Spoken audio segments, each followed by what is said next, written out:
Bom, pessoal, começando o segundo episódio do nosso podcast Cantada de Pedreiro.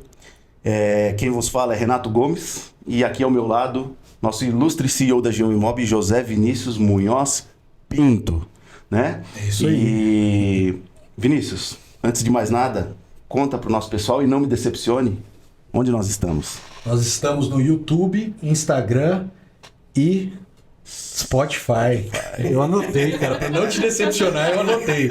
YouTube, Spotify e Instagram. É isso aí. Cantada de Pedreiro. Cantada de Pedreiro, vocês já vão achar a gente lá.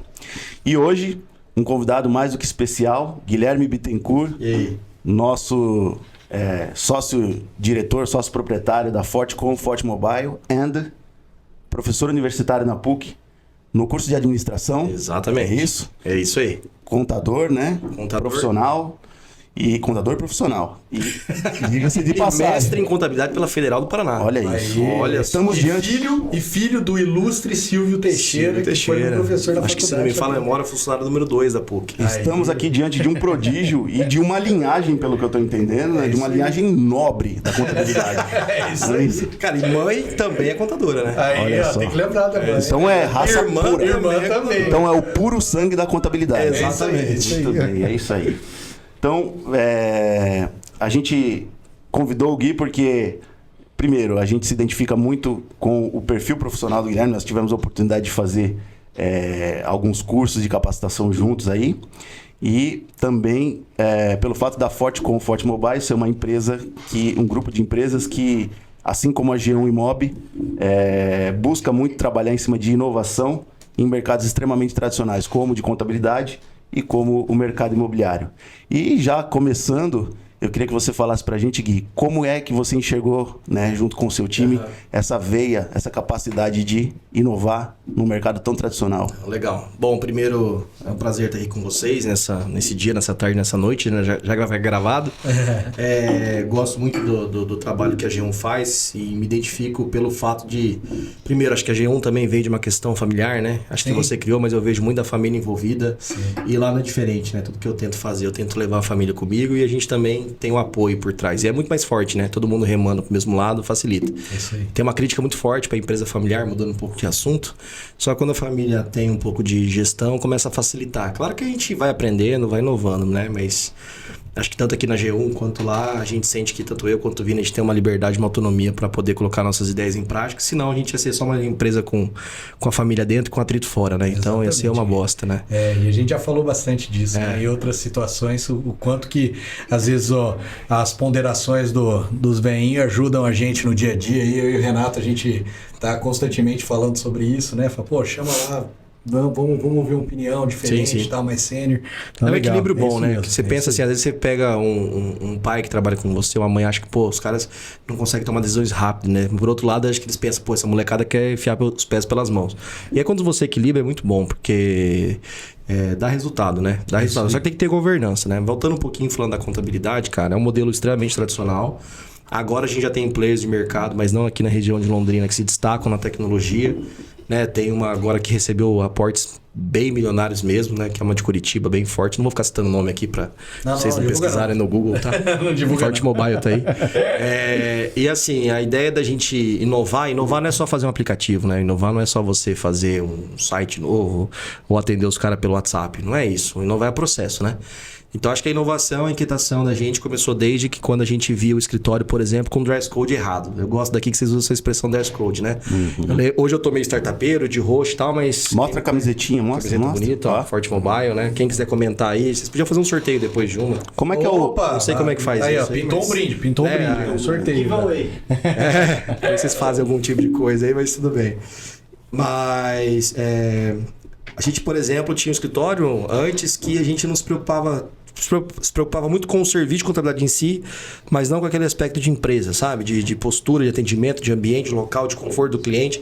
E desde que a gente começou a se incomodar, vendo os amigos advogados, vendo os amigos lojistas, com a forma que eles tinham o ambiente, aquilo começou, eu e a Fernanda principalmente, trazer para dentro, sabe? E depois que a gente deu essa... Fernanda é sua irmã. Fernanda é minha irmã.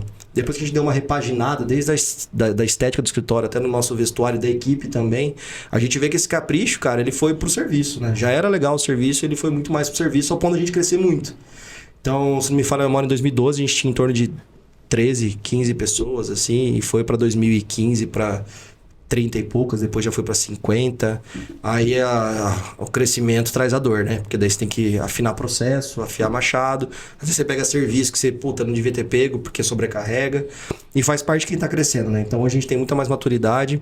Alguma das coisas que veio com a dor.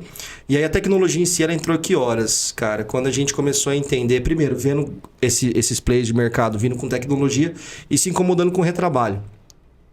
Então, por exemplo, quando você pega uma empresa como a G1, emitindo um documento fiscal, emitindo despesa financeira, realizando suas operações, e eu ter que ficar vindo buscar documento aqui, não faz sentido nenhum. Não fazia para mim há muito tempo já. Então, a Forte Mobile ela vende pequenas inquietações no processo de retrabalho, sendo que meu cliente usa um software financeiro, eu vou importar tudo de novo, fazer tudo de novo, sendo que uma empresa, por exemplo, Magazine Luiza, é tudo integrado.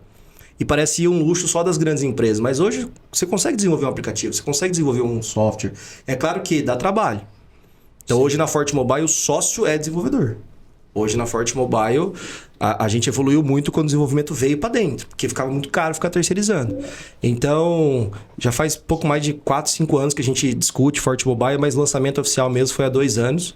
E agora a gente conseguiu acelerar bem, porque em março de 2022 a gente teve uma rodada de investimento que colocaram dinheiro na nossa empresa e a gente conseguiu daí investir em infraestrutura, equipe, então E a Fortecom tem quanto tempo?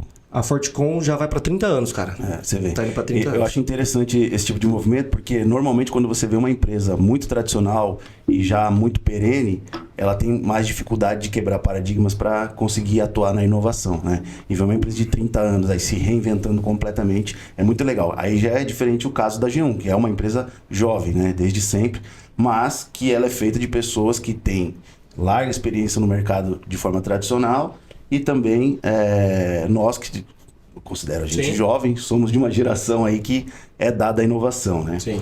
Então, isso é muito legal. E o que você falou, que eu acho bem importante ponderar, que a inovação não está ligada só a processo, tecnologia e tudo mais. Tem um ingrediente que a gente prega muito, que é o que você diz quando você traz a pessoa para dentro, igual a G1 fez, por exemplo, com o marketing dela, que é a espinha dorsal de mostrar a empresa para o mercado, e o nosso é muito mais ligado a relações humanas do que processos, né?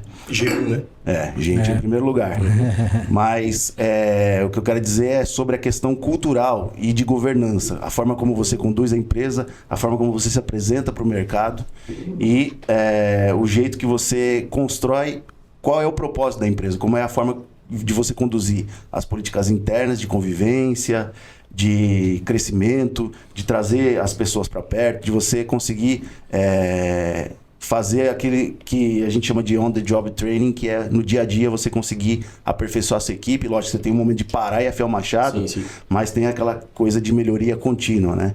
Então, a gente tenta aplicar, é muito difícil, né? Isso todos os dias, não só a parte de capacitação profissional, mas também a de implantação de cultura. Vinícius e eu, a gente sempre diz numa entrevista, quando a gente está trazendo algum colaborador, seja para qual área for, que para nós é muito mais importante que a pessoa tenha aderência à nossa cultura do que especificamente as suas habilidades e competências, porque essas aí a gente consegue desenvolve. Agora, a cultura, cara, é um negócio pesado de você mudar. E eu vejo que realmente você olha para a Forte Mobile, você não vê uma empresa de contabilidade, né? Você não vê aquele ambiente pesado, você deu uma gamificada no processo todo, na forma de se comunicar, e isso é legal porque traz uma leveza justamente para um mercado tão hostil e tão tradicional quanto é esse seu, né, Gui? E a menina quer trabalhar lá, né? A molecada quer trabalhar lá Eu ia até te perguntar, Gui, assim, para deixar claro para a galera, qual é a clientela da Fortecom e qual é a da Forte Mobile, assim? Porque são empresas hoje diferentes, distintas, né? Isso, locais diferentes, sócios até diferentes, parte na Forte Mobile. Legal. Bom, a Forte Mobile é uma empresa que nasceu dentro da Fortecom e a gente nichou um público específico, empresas de serviço, como por exemplo os corretores, que tem hoje seu CNPJ para receber nota. Inclusive, eu não sei se a gente falou, mas a G1 é cliente da Fortecom e o... Caramba, que beleza. E o Vinícius acabou de fazer uma cagada. Desculpa. Estamos tranquilo. Esse iPad aí para comprar outra é baratinho. Não, isso aqui é barato. Você vende uns... Tá, mas falando da diferença pra galera entender, né? Primeira coisa que você falou muito da cultura. São empresas que nasceram no lugar, mas têm culturas diferentes, né? A gente apanhou agora até pra chegar nisso, né? Então, assim, quando você pega a Fortcom, não tem como você ter... A Forte Mobile é uma empresa mais acessível. É uma empresa que cobra valores acessíveis. Hoje, 2022, tem planos a partir de R$ 99,00. E a gente entrega contabilidade de verdade, inclusive. Quando você fala contabilidade é um modelo mais tradicional, a gente foi muito criticado pelos outros contadores da região. Ah, isso aqui não presta por 99. Depois que a gente recebeu o aporte, os caras já começaram a falar, pô, alguém colocou rodada de 3 milhões nesses moleques aí. Aí parou. Né? Alguma coisa tem. Alguma coisa tem, coisa né? tem. Então, assim, é um valor mais acessível. Então, não tem como a gente misturar um restaurante bistrô com um restaurante, por exemplo, mais fast food. Não tem problema se é fast food. Qual o valor do McDonald's? É eficiente o processo, concorda comigo? Então, assim, hoje lá na Forte Mobile, então a gente atende empresas de prestador de serviço, pessoas que hoje têm até uma relativa baixa movimentação em número de documentos fiscais, ainda que o faturamento pode ser alto, e que precisa da contabilidade para ser rápida, porque é a pessoa que geralmente faz a venda, cuida de administrativo, cuida do financeiro, faz um pouco de tudo. Então, por exemplo, você corretor, você hoje está precisando receber vendas A, B e C, você precisa emitir 3, 4, 5 notas. Ah, mas eu não tenho água, luz, telefone, ou o que seja que tenha, tem poucas despesas. Então, a contabilidade ela é mais enxuta nesse caso. Sim. Tem que fazer e você quer pagar um valor um pouco mais acessível para isso. Já na Fortcom, é o que a gente tem, agora vamos um pouco para a G1, é aquela empresa que quer tomar uma decisão e precisa da informação. Então, por exemplo, eu quero analisar o balanço para fins de imposto de renda, eu quero analisar a performance, se está dando lucro ou prejuízo, como é que foi o primeiro, segundo, terceiro trimestre, discutir com o contador para me orientar o caminho que eu tô. E isso custa tempo de pessoa, perde um pouco de escala. Isso. Não que na Forte Mobile não tenha atendimento, mas não dá para você pegar uma contabilidade mais prime, que você paga um pouco mais cara e ficar toda hora tendo que pagar um valor a mais para uma consulta de um contador como o Silvio, por exemplo. Então, um é um modelo mais prime, onde você paga um pouco mais para ter liberdade de reunião, atendimento. E na Forte Mobile é uma coisa mais modulada, que é super acessível para quem está começando. E isso é uma quebra de paradigma mesmo. Eu imagino que tenha incomodado bastante gente, porque existia, eu acredito que aquela tabelinha básica, né? Ah, a contabilidade padrão é tal, salário mínimo, tal, isso, aquilo. E na realidade, quando você entra numa esfera de pouca movimentação, não tem necessidade disso, né, cara? Assim, a contabilidade ela vai existir da mesma forma. Sim. Só que se você consegue no processo. Sim. Então, o cidadão que cobra 300, 400, 500 reais pra fazer um corretor, cara, legal pra caramba, show de bola. Por que a gente consegue fazer o mesmo valor? Porque o cara emite nota na minha plataforma. Porque o cara recebe a guia pela minha plataforma, não preciso ficar comunicando e ligando para ele, porque quando ele paga, a gente já quer baixar direto na plataforma. Então, são 10 minutos aqui, 20 minutos lá. E quando o cara precisa de uma reunião mais de 1 hora, 2 horas, ele paga quando precisa. Que é aquilo que a primeira frase que você falou lá, de inovar em processos, né? Que isso daí são processos, né? Que foram... Exatamente. Através de uma plataforma, de um app, né? De um aplicativo. Exatamente. Massa. E no momento que a gente está hoje, né? Que estamos aí às portas de uma eleição presidencial. Tô muito tenso aqui, cara.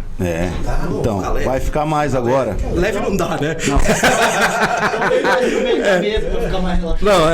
Vai, leve não dá, né? Eu acho que agora você vai... isso não, por favor. Eu acho que agora você vai ficar mais tenso ainda, porque tem um skin aí. Como eu ia falando, a gente está às portas de uma eleição presidencial e eu queria que você discorresse sobre a sua opinião como pessoa física a respeito da carga tributária no nosso país. Maravilhoso. Só pessoa física? Eu achei que ele ia perguntar em quem eu voto. Não, eu não posso fazer ele falar em nome da empresa, porque aí é complicado. Não, vou falar minha opinião pessoa física de imposto no Brasil. Imposto de Brasil é muito mal aplicado, é um câncer e todo mundo sabe disso. Tem imposto que não cai muito para os corretores, chamado ICMS, que para mim é o que ferra tudo. Pode falar palavrão aqui ou não? Pode. Que fode tudo, entendeu?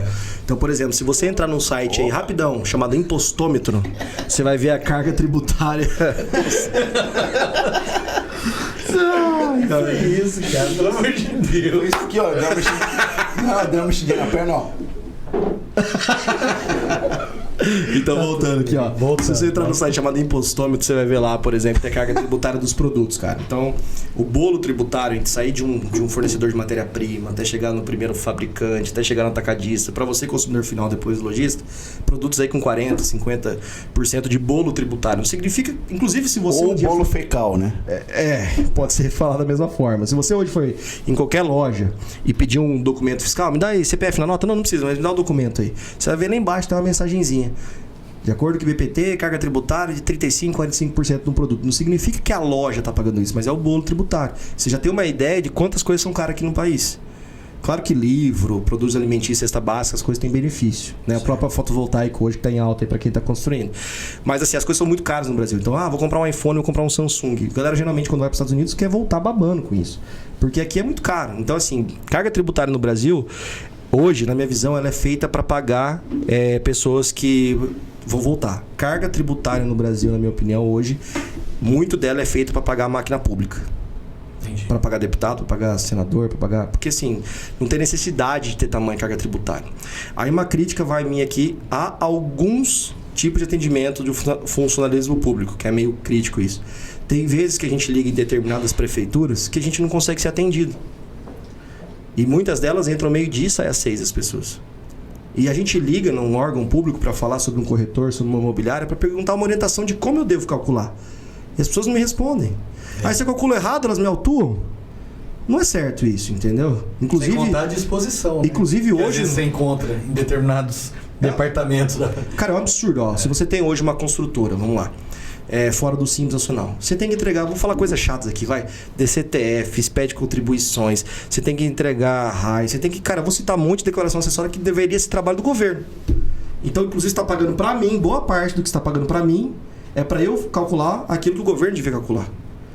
Então, isso a gente chama de custo Brasil por alguns também. É custo burocrático, lógico que tem várias coisas, mas assim, vocês me pagam honorário, e não só para gerar informação para você tomar uma decisão, para eu fazer o trabalho que quem deveria estar fazendo. E aí, se a gente faz errado, a gente tem que pagar a multa. Sabe quanto que é a multa de um imposto de um corretor ou de uma imobiliária que não paga, não? Vale a pena vocês não pagar a minha empresa ou não pagar o governo? Vocês vão falar que vocês gostam de mim e vale a pena pagar o governo, né? Não, na verdade vale a pena você não me pagar. Vou te explicar o porquê. Porque a multa, cara, ela chega a 20% no segundo mês. 20% onde você está ganhando esse dinheiro hoje aplicado? Em lugar nenhum, concorda comigo? Sim. Cara, é uma bosta. Então a carga tributária no Brasil é um roubo. A gente estava conversando antes aqui, né? Quantos dias o brasileiro hoje tem que trabalhar para pagar? Vocês sabem disso ou não? A gente comentou, né? Responde aí, Vini. 149 Tá chegando, acho que 149, por aí. Já foi 151 até alguns anos atrás. 149 dias para pagar imposto. Imposto. A gente entrar em impostômetro, acho que vai estar esse número, inclusive. Então, olha só, hoje, de acordo com o Instituto de Planejamento Tributário, o IBPT, hoje o brasileiro trabalha 149 dias para pagar imposto. Aí o resto ele usa para pagar a escola, o resto ele usa para pagar viagem, alimentação, ou seja, não sobra nada no brasileiro. Então quer dizer o seguinte, cara, é absurdo hoje que 40%, talvez desse número, um pouco mais, um pouco menos, do nosso tempo inteiro seja para bancar imposto. Então é por isso que muita gente se apoia nisso, nas coisas ser caras, ou quando chega uma guia de imposto ser muito cara, o cara se apoia na sonegação e fala que sonegar é legítima defesa. Eu, particularmente, não concordo. Sim. Eu não vou dizer que o cara tá certo ou errado de ele não querer pagar o imposto. Porque eu preciso trabalhar com a lei. Sim. Mas hoje, o governo, da forma que ele faz as coisas, eu não vou dizer que ele força, porque o governo não força ninguém a cometer crime. Mas, de fato, a gente vê que as pessoas se incomodam demais, cara, pelo peso de uma guia de imposto que ele tem que pagar para fazer uma operação, e não pelo imposto que ele está pagando, porque depois ele tem que pagar plano de saúde, depois ele tem que pagar a escola pro filho dele, depois ele vai no mercado, um leite está custando 6, 7 pila.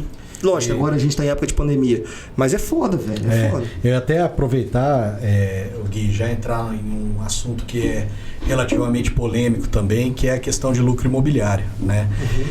Muitos dos clientes de nós imobiliárias, né, corretores de imóveis, às vezes se deparam com essa situação de ter comprado um imóvel lá atrás, né, por um valor X, e aí vai vender agora, teve o lucro naquele imóvel, né? E aí é calculado o lucro imobiliário, e normalmente o cliente ele se apega nisso, porque ele vê que ele vai ter uma tributação que é relativamente alta, porque a gente não consegue entender ainda por que os imóveis eles não têm a devida atualização, né? Você consegue, eu acredito, e aí você me disse, me corrija se eu estiver errado, mas a gente consegue até no imposto de renda ir ajustando o valor do imóvel com benfeitorias, mas fora isso, na mera valorização do imóvel, às vezes você tem uma valorização significativa onde você é tributado e é um imposto pesadíssimo, né, cara? Que isso aí incomoda muita gente quando vai vender o imóvel e aí entra nessa esfera do que você está falando, né? De trabalhar X dias para pagar imposto, e aí quando a pessoa vai vender um imóvel, ela tem que pagar lá seus 15% na pessoa física. Eu aproveito para te perguntar, pessoa física, pessoa jurídica, isso é uma uma dúvida grande que existe no mercado. E aí depois a gente volta a falar sobre lucro imobiliário. O que você acha? O que você pode falar para a gente, para nossa audiência, sobre essa diferença de ter um imóvel em pessoa jurídica e ter um imóvel em pessoa física? Legal. É curioso a gente pensar que a gente não pode planejar, de acordo com a Receita Federal, uma empresa pura e simplesmente para uma economia tributária. Estranho falar isso, parece não fazer sentido nenhum. Eu não sou advogado, mas já vi de inúmeros advogados, colegas, professores, com essa mesma redação, com esse mesmo discurso. Por quê? Porque eu não posso montar uma empresa apenas para poder economizar imposto de uma venda de uma chácara que agora virou gleba, por exemplo, e eu vendi. Por mais que a conta é redondinha, né? Pô, eu fui lá, transferi, paguei o ITBI, fui lá e vendi, aí eu paguei o imposto do PIS, COFINS, etc. sobre a venda e não o lucro imobiliário de 15%, como você citou. Uhum. Porque, por exemplo, quando um cara monta uma empresa para ter os seus imóveis lá dentro, seja para alugar, para vender, ela tem que ter, de fato, uma natureza imobiliária, tem que ter uma empresa para isso. Então, assim, o que a gente tem que ter na nossa mente? A empresa tem o porquê de existir. E o advogado aí é fundamental, às vezes. Então, às vezes, tem muita gente que coloca os imóveis, por quê? Por causa da família já começar a participar dos negócios, por um eventual inventário, né? Simplifica de passar, exatamente. Né? Tem a questão também da gente poder, de fato, em algumas operações, ter sim uma tributação mais otimizada, mais eficiente, desde que aquilo tenha de fato uma natureza imobiliária, certo? Então, hoje no Brasil, a gente costuma falar que quanto menor a margem da venda, mais vale a pena manter a pessoa física.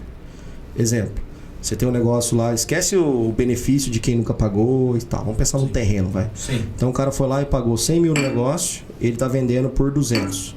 Então ele teve um ganho de 100, 15%, 15 mil. Ponto. Perfeito. Agora, se o cara tem um terreno, acabou de comprar, pagou 100 e está vendendo por 120, ele está tendo um ganho só de 20. Aí ele vai jogar lá seus 15% também. Quanto vai dar essa conta? 3 e pouquinho, né? Beleza? Na pessoa jurídica, a gente costuma falar que já com o ganho de capital e outros impostos, que vai girar na média de 7%. Essa 7% é uma questão comum de mercado aí. Certo. Então a gente tem que ver até que ponto, vamos voltar àquele exemplo lá dos 100 para 200? 100 para 200? Tinha dado quanto de imposto? 15 mil. 15 mil. Isso. Se eu vender por 200, 7% dá quanto? 14. 14. Opa! Só que mesmo Tá ficando mais barato, vale a pena você abrir uma empresa, jogar os imóveis lá, pagar contador. Opa! Não. Agora vamos voltar. 100 para 500 mil. 400. Aí já deu 60 mil de lucro imobiliário. os 15% de 400. Isso. Agora, se fosse na pessoa jurídica, 7% disso. Já daria menos imposto, se você for fazer a conta. Aí a gente começa a comparar. Então, quanto maior a margem, mais vale a pena ter PJ. É isso aí. Quanto menor a Talvez margem. o ponto de equilíbrio ficaria ali na faixa de 40%, 50%, 40% mais ou menos. Dá pra gente poder fazer de ganho, alguma coisa mais ou menos assim, mas é aquilo que você falou, isso depende, tem os custos da empresa, tem a manutenção da empresa, você não vai fazer isso para um imóvel, às vezes para a pessoa que tem vários imóveis ou que a natureza da empresa é voltado para o segmento imobiliário, né, e faz mais sentido. Né? Exatamente. Não vale a pena você só abrir empresa para ganhar pouco, assim, sabe? É que é muito subjetivo, que é muito e é pouco para alguém. Mas aquele exemplo lá que eu dei dos 14 e dos 15 mil, não vale de jeito maneira você ter toda a burocracia por causa de milão. E outra coisa, vai deixar os milão comigo fácil. E você vê, isso é informação interessante e relevante para os profissionais que cumprem o seu papel diante dos seus clientes, que é, inclusive, orientá-los na forma de você adquirir um imóvel ou vender um imóvel, porque o papel do corretor de imóveis nesse contexto, ele teria que ser um consultor que ajuda o cara a gerir o patrimônio dele, assim como também um contador que trabalha em conjunto. Isso. Contribuir de uma forma com autoridade, com legitimidade, para orientar o cliente a tomar os melhores caminhos. Trabalha com gatilhos, igual eu fiz agora. Se você, corretor, trabalha na venda e você, não é uma coisa que eu tenho facilidade, tampouco gosto. Então anota duas coisas aí.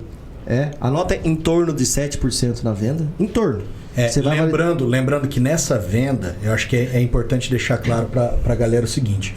Quando o Gui fala em 7%, é sobre o valor geral. Sobre o valor total do imóvel. Venda, exatamente. Isso na pessoa jurídica. Se vender com prejuízo, né? Isso. Que não é muito normal hoje em dia. Não é muito normal, mas vai pagar sobre o valor global. Então, você está vendendo um imóvel de 500 mil...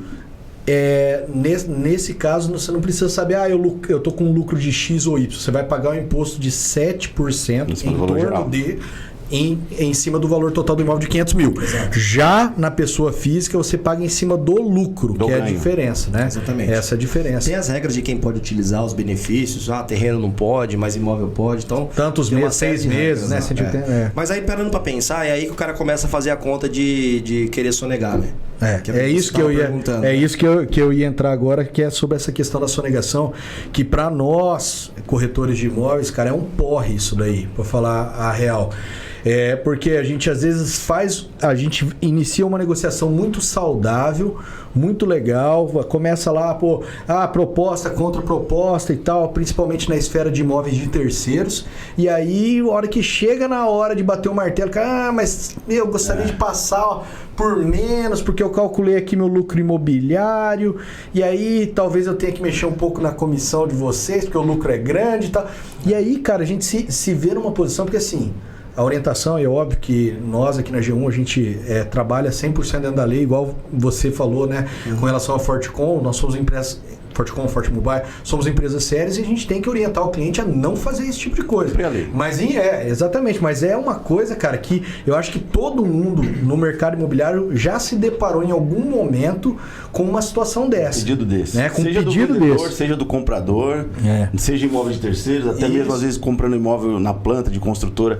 Às vezes o cliente quer que passe o contrato de compra e venda por um valor menor, para depois poder passar a escritura por um valor venal menor. Mas o dinheiro, né? Porque o dinheiro tá passando na conta.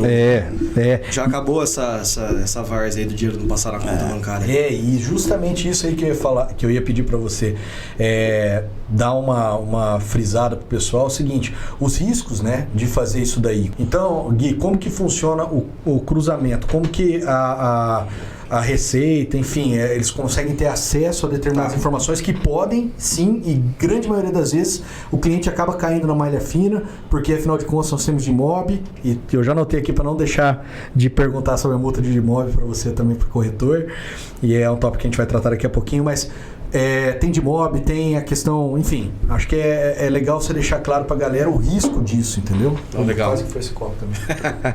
Não, como é que funciona o cruzamento? Vamos falar um pouquinho de pessoa física, né? Pessoa física, hoje o sistema do imposto de renda, ele ainda coloca as informações sempre no final do ano, 31/12, né? Então, imagina que você tenha hoje 500 mil reais na conta, nós estamos aqui agora gravando esse podcast em setembro, e aí você chega no final do ano e não está com esse dinheiro na conta. Não significa que ele não viu o dinheiro, mas para a declaração de imposto de renda, esse ganho não está lá dentro ainda. Então, a pessoa acha que ela chega no final do ano, ele pode tirar esse dinheiro, que ele não vai ser fiscalizado. Só que assim, só tem que ser muito inocente hoje para entender que TED e Pix já está na mão do governo, né? Então você tem que ser muito inocente para achar que TED e Pix já não está na mão do governo. A grande questão é a exigência deles nisso. Afinal, a gente às vezes racha uma conta, paguei uma viagem aqui, se me reembolsa. Então ainda tem muitas questões particulares quando se envolve um Pix. Sim. Porém, todavia, entretanto, isso tende a aumentar agora a fiscalização. Então, como é que funciona hoje a fiscalização da pessoa física? Ainda é no final do ano na declaração do imposto de renda, ponto. É claro que ele te obriga a fazer algumas coisas. Quando você faz a declaração do lucro imobiliário, você tem um período para fazer essa declaração depois da venda do imóvel. Não pode esperar na declaração do imposto de renda, certo? Mas ainda na pessoa física, as pessoas elas se apoiam nesse negócio do 31/12 para poder não declarar. Porém, o dinheiro passou na conta, né, gente? Não tem como. Quando o cara tá na PJ, aí fica ainda mais difícil, porque a gente tem um negócio chamado livro diário, né? Que a gente tem como contador escriturar toda e qualquer saída e entrada de recurso no banco. Então, assim, se você tiver um contador que faz contabilidade de verdade, ele é ruim para você, inclusive, né? Porque o cara vai, querendo ou não, fazer as coisas certinho. Não tô dizendo que você tem que ter um mau contador, não é isso, pelo amor de Deus. Nem posso falar isso. A grande questão é que quem faz corretamente o livro diário vai colocar qualquer tipo de movimentação. Hoje o governo, ele cruza principalmente pela DIRF, né? Desculpa, DIRF é uma outra declaração, pela DIMOB. Pela DIMOB.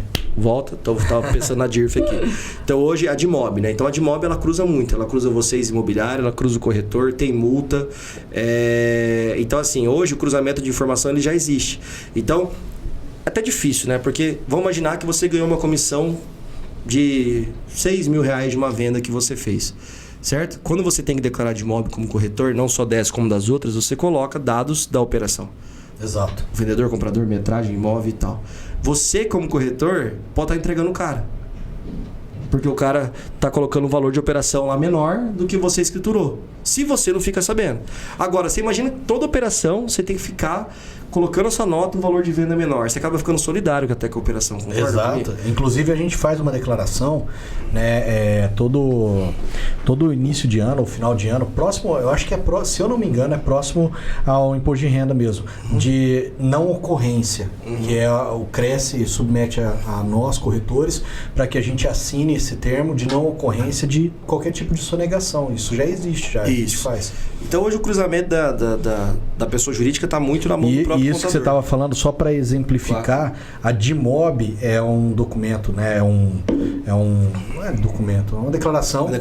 Que a gente tem que fazer, né? De toda a transação imobiliária que é feita, e a DIMOB ela é feita pela PJ, tanto do corretor, como nós falamos, nós temos clientes aí da Forte Mobile e tal, que inclusive nos ajuda a fazer isso aí e tal, mas tanto o corretor quanto a imobiliária. E aí você imagina o seguinte, quando tem uma transação obscura, como essas de dinheiro por fora e tal, o risco que já existe em pegar e alguém colocar alguma informação errada em uma dessas DIMOB, porque você tem a DIMOB do corretor, às vezes tem a DIMOB do gerente, tem a DIMOB da imobiliária, aí tem o cartório manda informação também? O cartório manda informação, aí tem a questão do imposto de renda de uma das pessoas e da outra pessoa, do vendedor e do comprador. Exato. Então, assim, a possibilidade de alguém colocar uma vírgula errada ali é muito grande, né? Até pedi para pegar meu celular, porque até trouxe as multas atualizadas aqui, que daqui a pouquinho eu vou passar. Ah, legal. Porque, assim, a gente tá vendo muito corretor que não tá entregando a DIMOB corretamente. Então, mas quem tem que pagar o imposto da venda é o cara que vende. Não, mas você tem a obrigação de declarar e você tem multa para não declarar. Então, só para a gente não passar valores desatualizados, eu vou pegar aqui e vou passar para vocês. Legal esse negócio que você falou da multa, porque até quando você esteve lá na imobiliária palestrando para nossa galera lá no G1 Academy, você falou para o pessoal que tem multa para quem não entrega DIMOB. E DIMOB, assim, para quem não sabe, a gente não tem custo nenhum de fazer DIMOB, né, Gui? Assim, o corretor não tem custo. É uma informação só que o governo pede pra gente entregar. Então a gente tem que entregar aquela informação. Mas eu vou ter alguma tributação? Nada, zero. Mas eu tenho que entregar ela. E se eu não entregar a DIMOB da minha empresa, né? Nós aqui, Renato, sócio da G1, se a gente não entregar uma DIMOB da G1, a gente tem problema. E se eu não entregar da minha empresa que eu tenho lá com a Forte Mobile, que é a José Vinícius Negócios Imobiliários, vou ter também a multa. E a multa, sinto lhes informar que ela é alta. Aqui tô pegando as penalidades de acordo com a instrução normativa 1115. O que ela prevê? Prevê no item 1, tem 2 itens, tá? A multa mais básica, né? Ela pode ser uma multa de 5 mil por mês de atraso da DIMOB. Isso pro corretor também está previsto aqui na... 5 mil por mês. Por mês. Pode ser que tenha multa. Não está dizendo que eles vão cobrar a multa agora, mas eles têm a possibilidade de cobrar porque está na legislação. Diz assim, assim, uma empresa que simplesmente não faz a DIMOB em um determinado ano arrisca-se ter uma multa de 60 mil. Então, se você, corretor, não está fazendo a DIMOB, beleza, não está fiscalizando, o governo não está cobrando, mas está previsto. Hora ou outra, uma multa de 60 mil? De 5 mensal. 5 mil por mês. Ou multa de até 5% do valor da operação.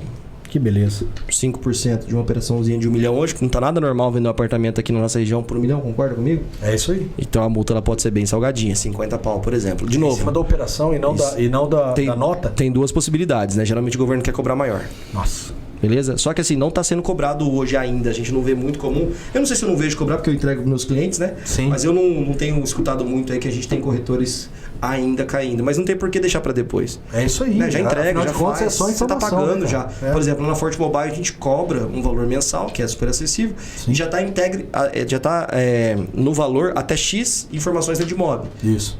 Porque às vezes tem gente que opera muito, daí eu vou cobrar um adicional de tempo que eu vou gastar mais. Ponto. Lógico. Então tem que entregar. E de forma assim, bem prática, que eu acho importante a gente ter um conteúdo de fácil absorção para os nossos colegas do mercado, como que quais seriam os principais pilares de dicas que você daria na hora que um corretor de imóveis, que a gente ainda tem muitos profissionais ainda trabalhando numa certa informalidade no que diz respeito a tributos e composição de empresa e estratégias tributárias.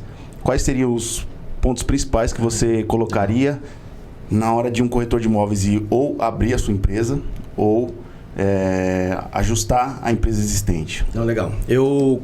Tem muita gente que acha que não pagar imposto é o que faz o cara sobrar dinheiro e ser bem sucedido e poder ter as coisas, porque o Brasil é um país muito injusto com imposto. O Brasil, de fato, é um país muito injusto com imposto, mas isso significa que você precisa sonegar para você poder crescer. Muita gente vai estar escutando isso agora e vai falar, esse moleque não sabe o que tá falando, tem 35 anos de idade aí quase e não sabe que não viveu nada ainda, né? Só que eu acho que se você quer fazer alguma coisa sólida pros seus filhos, pros seus netos, essas coisas têm que estar declaradas. Então você precisa declarar, ponto. Então se você não tem a capacidade hoje de ter um negócio que aguenta pagar imposto, até que ponto vale a pena você ficar tendo esse negócio? Já foi a época que a documentação fiscal era em papel, agora é tudo eletrônico. Já foi a época que a gente girava muito cheque, já foi, agora é Pix. Então, até que ponto a gente vai conseguir deixar uma estrutura de patrimônio para os nossos filhos, entendeu? Isso não vai estar no nome de terceiros. E até para você poder fazer uma compra de um carro, poder comprar uma casa, um apartamento, enfim. É fundamental que você esteja declarando, né, o quanto você está ganhando. Um corretor hoje, falando do corretor em si, o cara começa pagando 6% de imposto no Simples. É muito baixo, cara. Até 15 pau por mês, 180 mil no ano. 15 pau em média, inclusive, porque é 180 mil no ano. Então é super acessível. Vai ser funcionário ganhando 15 mil por mês, ver quanto você vai pagar na CLT. É muito mais do que isso. Pesado. Então, assim, vale muito a pena hoje o cara declarar para poder ter tua renda. O que a gente tem visto muito com o corretor, não sei se você ia perguntar isso, é o pessoal dividindo nota fiscal. Tô fazendo uma venda com meu parceiro. Isso é ruim. Principalmente para quem tem empresa no Simples Nacional. Por quê? Porque esse tal do Simples, que eu tanto falo aqui, ele é o imposto que você paga sobre o faturamento acumulado.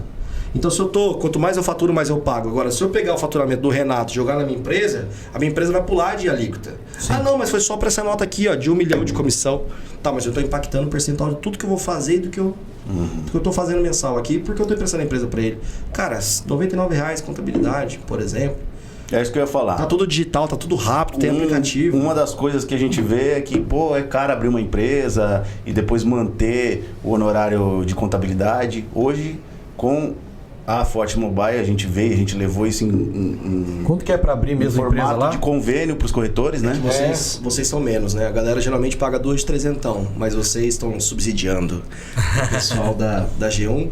E eu não vou lembrar agora de cabeça, tá? Mas era 100 e pouquinhos reais para abrir a empresa. Eu não vou dizer que é gratuito, que normalmente na contabilidade convencional, quanto que custaria? Que é isso. A gente mesmo cobra R$600 para abrir uma empresa.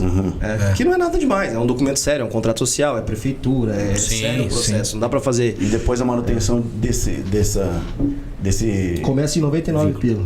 Então, isso na Forte Mobile, mas normalmente quantos que os caras pagam? Assim, pegando uma média, a gente já fez pesquisa de mercado, para um corretor, varia bastante, mas a gente vê uma média de R$300 para mais. Então, 3 vezes mais. Então, hoje a gente dá acesso, né? Vocês, na verdade, com essa solução, dão acesso ao corretor de imóveis ter a sua vida tributária bem organizada, por um custo baixo, né? Tanto de abertura de empresa quanto de manutenção. E isso é o que eu acho que é o primeiro passo para o cara conquistar a perenidade na carreira dele, né? Porque além de tudo, ele ainda está, no caso das pessoas que trabalham com a gente, estão lastreados pela empresa, né? A G1, institucionalmente, questão de infraestrutura, de produtos e tal. E basicamente o corretor só precisa fazer a parte dele. Com a Partners, que é a nossa plataforma que a gente está lançando, é a mesma coisa. A gente tem o convênio, a parceria com as imobiliárias da cidade, que vem até nós, trazem as demandas de clientes, a gente dá todo o suporte no contexto do atendimento, na parte comercial, e na hora de fechar o negócio, a gente tem as células bem separadas, cada um faz da sua parte, e eu acho que isso tributariamente é uma coisa que acaba, você reparte o ganho, cada um emite a sua nota, respeito. Né? E outra coisa que não vale a pena na minha visão, para um corretor, ele ter um sócio que é amigo. Acho que vale a pena. Na empresa, né? Vale. Até porque agora, antes, tem muita gente que pergunta também. Você fala do profissional autônomo. Por exemplo, eu sou corretor, você também. Não quero ser o seu sócio. Mas nós somos brother, não quero, velho. Não tem necessidade. Às vezes é o caso, você para, nossa empresa fica amarrada no processo. A gente vai aumentar nossa alíquota do imposto. E contabilidade já se tornou um negócio acessível. Se um dia você tem uma dor de barriga aí, por exemplo, tem que ficar pegando assinatura sua. Então não vale a pena hoje, na minha visão, o corretor da minha visão. Nesse preço. E outra, uma coisa que eu acho que motivava as pessoas a terem sócio é porque até um tempo atrás você não podia ter uma limitada com uma pessoa só, né? Exatamente. Muita gente não sabe o porquê da limitada limitada, né? Limitada tem uma questão jurídica de blindagem patrimonial, onde os bens da física eles se separam um pouco da jurídica, né? Então muita gente tinha uma empresa limitada com 2 ou mais sócios para ter essa blindagem no CPF, vamos pensar assim. Agora tem um negócio chamado SLU, né? Que é uma sociedade limitada unipessoal. Você pode abrir uma empresa com 1 milhão de capital declarado, e essa empresa ela já é limitada. Ela tem essa mesma segurança, vamos dizer assim, jurídica. Mas é claro que o corretor não tem. Ó, o corretor porque o corretor não pode ter. Porque o corretor também não pode ter. Tem corretores que às vezes quando entram na empresa e a gente já orienta a abrir a empresa, né? Eles falam, mas pode ser uma MEI? Não pode ser uma MEI, né? A atividade do corretor não se enquadra ainda no MEI. Não deve se enquadrar. É isso aí. Mas não se intermediação imobiliária, né? Tá legal. E é legal que geralmente intermediação de negócios, no geral, tributaria mais que o dobro do que intermediação de negócios do corretor. Então o corretor já começa pagando 6%. Um representante comercial normal, se não bem colocado no Simples Nacional, com o fator R, que é uma questão técnica, ele paga 15,5%. Sim. Então, tipo assim, os caras já estão começando pagando menos, né? Ô Gui, eu acho que um negócio que você falou também lá no Academy que eu achei muito relevante é essa questão de emprestar a empresa e o corretor, vamos dizer, abrir a empresa agora, hoje, não faturei nada. Aí, mês que vem o Maurílio e pede para emitir uma nota na minha empresa de 50 mil de comissão. Certo. Vendeu um baita num apartamento, é 50 pau. Bom. E aí? Isso daí, a alíquota minha vai subir de 6% no próximo mês? Vai subindo pro próximo, você vai impactar as próximas vendas. E aí, por quê? A Receita, ela entende que aquele lá é o faturamento médio meu? Como é que funciona? É que, na verdade, essa matemática que você está fazendo é quando tem o primeiro ano da empresa, né? Porque a Receita... Se não tiver o primeiro ano. Vamos imaginar que eu já tô com mais que o ano completo, fica mais fácil pra galera poder entender. Então, eu tô lá, minha empresa normal, eu tiro 10 mil por mês, vamos imaginar. 10, redondinho. Então, e tá lá pagando 6%. Tô pagando 6%, até 180 mil, né? Daria 120 a conta que eu fiz. Aí chegou lá um brotherzão meu, precisa colocar 200 mil de comissão. Beleza, ele vai lá, vai usar minha nota. São 2 problemas. Primeiro, que eu vou pra uma faixa maior de imposto, para aqueles 10 mil que eu já tô acostumado a ganhar. Então eu vou sair dos 6%, eu vou começar a me impactar e até recuperar isso, vai demorar às vezes 1 ano. Ou Deus abençoe que começa a faturar isso vindo uma verdade, mas ele me jogou para uma alíquota maior. Sim. Então você está perdendo vários cafés, cervejas e restaurantes que você não está percebendo. É isso aí. E segundo que é o seguinte, né? Se o cara fatura 300 pau de comissão na sua empresa, como que você paga 200 e pouco para ele? Né? 280 mil, vai, pagando imposto. Como que você passa para ele? A hora que você for fazer o tal do Pix lá para depositar pra quem que você depositou isso? A gente lança isso contra quê? E na verdade ele não consegue declarar nada disso. Inclusive você teve mais renda no seu imposto. Lógico. Você vai ter caixa, né? Vai ter caixa, mas cadê essa grana, né? Mas chega uma hora que caixa demais é exagero, né? É lógico. Então, por exemplo, tem as empresas que tinham culturas incorretas de meia nota. Já ouviram falar em meia nota? Não. Meia nota isso acontecia em muito comércio mais antigo, assim, que a gente via, o cara vinha discutir, dizendo que tem isso. E lá na Forte Corrente manda embora porque não vale a pena. Sim. Caso do horário, não vale a pena, nem que pagasse mais. Mas, por exemplo, o cara tem uma receita, por exemplo, aqui de R$1 milhão no shopping que tá aqui atrás da gente, beleza? E o cara tem um custo de 500 mil. Mais despesa de 300. Então sobra 200 mil para ele, beleza? Beleza. Se na contabilidade, beleza que ele fature tudo, paga R$1 milhão, mas a nota fiscal, ele não conseguiu do fornecedor nota cheia, ele aceitou meia nota, ele teve um custo de 500, não, teve um custo de 250. Aí em tese ele teria um lucro a mais de 250, 450. 450, só que isso todo mês. Sim. Vezes 3, 4 empresas que ele tem. Como que ele justifica 6 milhões de dinheiro no colchão? De onde veio isso? É claro que o risco maior tá em quem? No vendedor dele que não tá fazendo certo. O cara que sonegou lá atrás. Isso é impacto inverso que as pessoas geralmente não veem. Então assim, a contabilidade ela tem que ser levada um pouco a sério. É claro que pra gente que é corretor, a gente consegue ter uma coisa bem prática. Vai lá, pega a comissão, tributa e zero. Vai lá, pega a comissão, tributa e zero. Então é mais ou menos isso que funciona. Mas hoje um corretor pode empreender, né? Ele pode ter uma empresa com o seu marido, com sua esposa, com comércio e tal, que ele tem que ter essas noções de tributação. Porque a gente mora num país que a gente trabalha... Quantos dias que eu falei? 149 dias para pagar imposto. Muito legal, De Luca. Você pode ter uma empresa com seu marido. Bate a palminha aqui. Bate a palminha aqui. Bate a palminha. A gente já tá chegando no final, só que eu só queria deixar claro o seguinte. É uma orientação que a gente dá pro nosso time aqui, né? E que eu acho que é fundamental corretores e imobiliárias sempre procurarem um profissional quando entra nessa esfera, né? Porque às vezes o cliente chega para nós, corretores, e pergunta: mas será que não vale a pena eu abrir uma empresa para colocar meus imóveis lá? E, cara, assim, a gente defende muito a questão de cada um no seu quadrado, né, cara? Nós somos profissionais, nós somos intermediadores de imóveis. É isso que a gente sabe fazer. É importantíssimo nós termos uma noção boa de contabilidade. Eu acho que na medida que a gente tem esse conhecimento, a gente ajuda, pode ajudar nos negócios, mas é muito importante procurar um profissional. Então, né, Guilherme? Porque senão a gente pode orientar errado o cliente e uma intermediação ter sido feita, né, com lisura, muito bem feita, e depois a gente pecar numa informação que não tá tão adequada ou tão certa, tal, né, cara? E aí, pegando um gancho que a gente tá conversando lá, contabilidade é um assunto chato e tal. Acho que todo negócio você tem que focar no aquilo que é teu know-how, né? Então, falando um pouco mais de empreendedorismo assim, o que acontece? Se você hoje é uma puta de um corretor ou tem uma puta de uma imobiliária e ficar se preocupando com a contabilidade em si, você tá fudido. É isso aí. Então, assim, isso em todas as áreas que você pode vir a ter na sua empresa, né? Jurídico. Você tem que ter um bom jurídico. É isso. Então, hoje, qualquer empresa, cara, seja uma empresa de uma imobiliária, seja um corretor, se o cara fica desviando o foco dele daquilo que é o negócio dele, tá ferrado. Então, bicho, se eu sou um contador seu e não tô te entregando, troca, irmão. É isso aí. Troca. Se você tem um cara de marketing que não tá entregando, troca. É claro que você tenta nesse meio do caminho trabalhar, né? Lógico. Agora, você tem um cara que às vezes não tá engajado pro teu negócio e não entrega resultado, isso é matriz de competência, né? Quem estuda um pouco de recursos humanos aí sabe. Tem que trocar. Então, assim, o corretor, eu acho que ele tem que investir uns 10 minutinhos ali para bem conversado sobre contabilidade. Conforme ele for tendo as dúvidas, ele vai tirando. Mas depois ele tem que buscar ajuda de um profissional, como qualquer outra coisa, para ele não ter dor de cabeça. Fala, irmão, o que eu tenho que fazer? Vai, cuida aí. Mais ou menos isso que eu, Guilherme, como corretor, faria, né? E é por isso que a gente fez, né? E a gente sempre fala para os clientes, quando entra nessa esfera, você tem um contador que você confia, que te ajuda aí nos seus negócios e tal, converse com ele, tira essa dúvida com ele. E lógico que a gente também conta com o suporte e a assessoria aí da Fortcom, né? Isso que eu ia falar.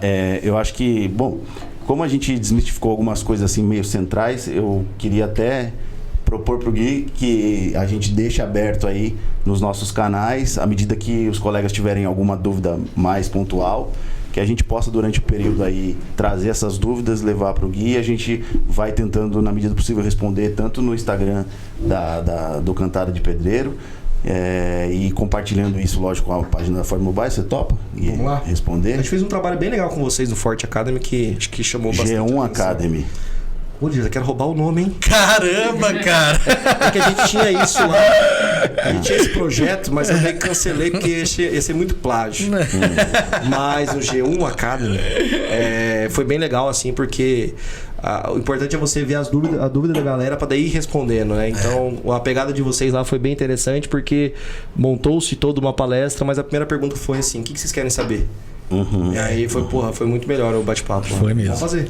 E junto com isso, seguindo a tradição que nós iniciamos no nosso podcast, solta aí uma cantada de pedreiro, cara. Solta aqui, vai. Acho que foi o podcast mais sério que vocês vão ter. Vocês vão precisar usar muitas edições iniciais pra dar uma brincada nisso aqui, entre um assunto ou outro. E aí vocês querem que eu faça uma piada, velho? Não é uma piada. Não é uma piada, é uma Imagina cantada, que você velho. tivesse lá. Não, pior que a cantada que a gente tava batendo um papo antes de uma cantada aqui, que era a única cantada que eu tinha. Mas é muito ruim, cara. Tem realmente falar isso? Tem, Pode, cara, claro. tem, Mas você já viu cantada de pedreiro boa? Não, é que eu não me imaginava que eu tenho que Ela é cantar. tão ruim que, na verdade, assim, elas são tão ruins que são boas, entendeu? É isso aí. Eu falo olhando pra câmera? Vê Fala, aí fala. se o Dedé Coloque conseguir seu dar um olhar zoom mais aí sexy, depois da edição. Ó, aqui. Dedé, cropa o Gui, cropa a cara do Gui. Eu vou mandar aquela que a gente conversou antes, tá? Vai lá, cerra os olhos e olha pra câmera. Qual das duas? Aquela ali? Essa aqui. Hoje em dia a gente tem que separar o gênero, né? Faz o seguinte, vira a cadeira pra cá, fica de frente. Vai lá. Moleque, agora sim, hein? Aí. Vai lá. Segura esse pedreirão aí. dão risada, Segura né? esse pedreirão. Prepara o reverb aí na Mas voz. pode ir, vou imaginar a gata passando, né? Isso, Vai lá, isso. tá passando. Desviar. Consegue. Você é o cara. Você é um Eu queria prodígio. mandar uma bem pesada que eu tenho. Vai lá, Eu não vou manda. mandar. Pode mandar. Manda as duas. Manda a primeira a leve. A Faz light. as duas. A light Nem minha primeiro. esposa sabe dessa, mas olha só. Vai a light. Então, vamos lá. Hoje é seu aniversário? A gata responde. O que ela responde? Não. Não, ela responde que é, cara. Porra, Vinícius. Por quê, pô? Não, vai lá. Deixa eu ajudar o Gui, vai. Eu Vai sou lá. uma gata difícil, pô. Vai lá. Difícil de fazer aniversário. Vai lá. E aí? Já é seu aniversário? É sim, por quê? Você tá de parabéns. Oh. Bom pra Bom, agradecer aí mais uma vez, Guilherme, pela visita, pela presença, pelos esclarecimentos. Você é um cara nota 10, a gente admira muito Valeu. você, de verdade, agora é falando sério mesmo. Obrigado. E esperamos ter outras oportunidades de bater papo, de participar aí de conversa, porque eu vejo que esse universo aí da burocracia, ele precisa ser, a gente precisa desmistificar, precisa dar um tom de leveza para a gente poder tratar desses assuntos. E você faz isso com muita maestria. E não tô aqui rasgando seda. não, nem lambendo seu dedo mindinho. Mas você é um cara Diferenciado. fora da curva. Obrigadão, Gui. Valeu. Obrigadão. Fora da curva pode ser o cara bêbado que perdeu a curva, né? Mas eu vou tratar isso com elogio. Isso. Cara, eu agradeço o assunto realmente, falar de imposto, tributação, ainda mais pra quem tá na internet, no YouTube, querendo ver coisas mais de entretenimento. Não é uma das coisas mais legais do mundo, mas acho que se você se dispôs a ter um negócio, um CNPJ, você tem que entender o mínimo necessário. Então, vamos deixar o canal aberto pra galera aí que quiser falar com o pessoal da G1. Fazer perguntas aí. Um academy externo aí pra galera poder entender. Legal, Porque cara. assim, se a gente fizer 1, 2, 3 vezes, os assuntos são sempre os mesmos. Então, investe 10, 20 minutinhos aí que eu acho que vale a pena. Legal, muito bom. E você falou muito, viu? Dos assuntos do que a galera geralmente pergunta, você matou no mínimo metade aí já. Não, foi bem legal. A gente também pode fazer, depois que a gente levantar todas essas dúvidas aí do pessoal, a gente pode também fazer um segundo round aqui, nada impede, né, cara? Beleza, com uísque. Beleza? Com uísque. Valeu, galera. Obrigado. Cortando o Vinícius aqui. Você quer falar o quê? Só onde a gente quer perguntar a líquida de tocar o imposto aí. sininho do De novo? YouTube. Não, a gente tem que falar, né? Vai lá, subscribe, comenta, curte, compartilha. Fala aí, Vinícius. É isso aí. Comentem, compartilhem, assina, faz tudo aquilo lá que o Lilo falou no primeiro. Ativa o seguir, ativa o sininho, faz tudo que o Lilo falou lá no episódio primeiro. Segue a gente aí e vamos que vamos. É nóis. Valeu, galera. Valeu. Valeu.